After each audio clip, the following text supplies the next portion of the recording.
Hello, my name is Alyssa Reeves, and I am a freshman undergraduate researcher from West Virginia University.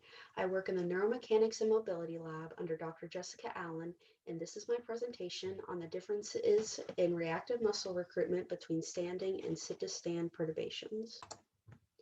Every day we use our legs, whether it be sitting down, standing up, or walking around. Keeping balance plays a key role in how we get around as well. Sometimes when we are moving, something disturbs our balance and we have to keep ourselves from falling over by recruiting our muscles.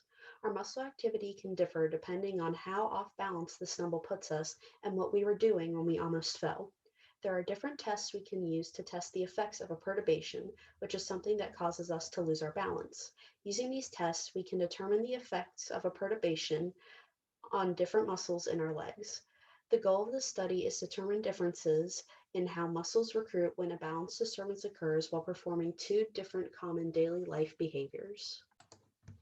In this study, 7 healthy young adult subjects performed 2 different tests to see how their muscles reacted to perturbations.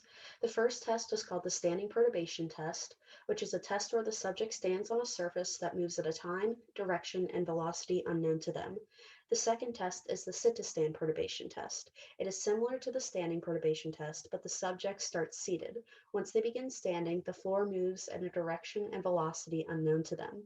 In both tests, EMG sensors were placed on 4 different muscles: the tibialis anterior, lateral gastrocnemius, vastus lateralis, and the biceps femoris.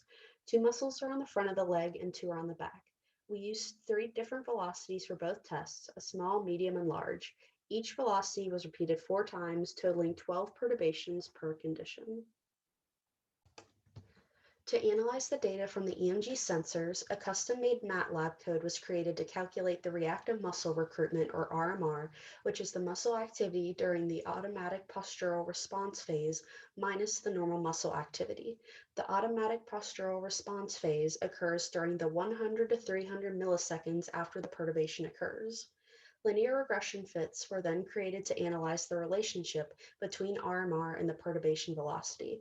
Finally, the slope and R-squared values were calculated from the fits and were compared using paired t-tests. As the perturbation velocity increased, the muscle activity of the TA did for both tests, meaning the scaling was positive. The TA also yielded more activity with increased velocity in sit-to-stand trials than standing trials. However, it was not a significant difference.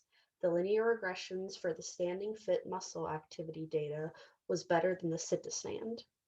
The L-gas was the only muscle studied that had a higher scaling in standing than sit-to-stand. When falling backwards, it acts as an anchor to help keep you centered and prevent a fall. This data shows that the muscle is needed more to prevent a fall when not moving compared to already moving. The standing linear fit was also significantly greater than the sit-to-stand fit, showing more accuracy in the scaling. The results for the VAS and the BFLH were similar since they are both upper leg muscles. This means they are further from the movement causing a perturbation than the ankle muscles. There was a high amount of variability in the scaling and a low R-squared fit for each subject in both muscles.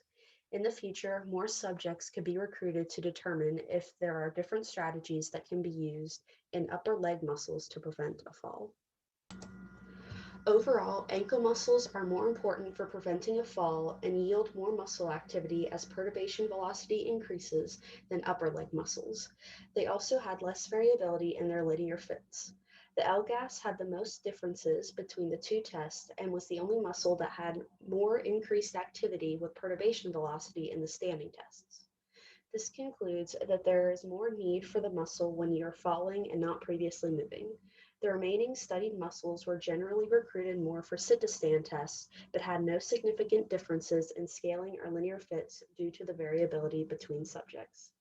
In the future, this project can be expanded by studying perturbations in the forward direction, increasing the subject number, and examining older adults or other people with increased fall risk.